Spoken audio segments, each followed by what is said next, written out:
ние ќе определиме минималната нето плата да изнесува 12.000 денари во 2017 година и да важи за сите, вклучувајќи ја и текстилната и кожарската индустрија.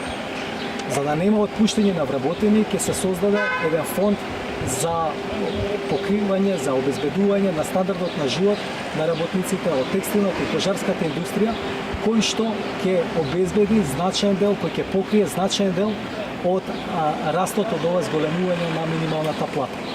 Контролата на исплатата на минималната плата покрај од инспекторатот на трудот ќе се врши и од управата за јавни приходи со цел да нема злоупотреби при исплатите. Во следните години висината на минималната плата ќе се усогласува покрај со растот на платите и со трошоците за живот, со цел да има зачувување на стандардот на живот на оние граѓани кои што работат со ниски плати. Од ВМРО ДПМН и Општински комитет Штип одговорија на пресад на Социјалдемократскиот сојуз. На денешната пресконференција ги видовме СДСМ во Штип како лицемерно говорат за економската состојба на вработените во текстилната индустрија и кожарската индустрија во Штип. Граѓаните во Штип убаво се сеќаваа што се случуваше во времето кога на власт беше СДСМ. Затворање на Македонка, затворање на МК Стибо, Изик, Црвена звезда, Политекс и фабриката Селена. Илјадници наши сограѓани останаа без работа, илјадници семејства во Штип останаа на работ на екзистенцијата.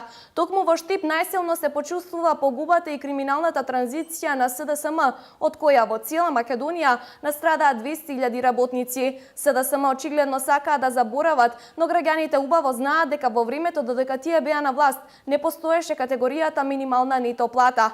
Во тоа време работниците во текстилната индустрија работеа најчесто непријавени заплати, кои едва и достигнуваа 5.000 денари. Вработените за кои денес СДСМ зборуваа беа третирани во нивно време како луѓе од трет ред, без право на достоинствена плата и оставени без елементарна екзистенција. Граѓаните добро знаат дека минималната нето плата беше воведена со доаѓањето на власт на ВМРО ДПМН. Граѓаните знаат дека ветувањата на СДСМ за повисоки плати не се заверување, затоа што тие ветува и вработување на по еден човек во секое семејство, па сите видоа дека тоа испадна една шарена лага.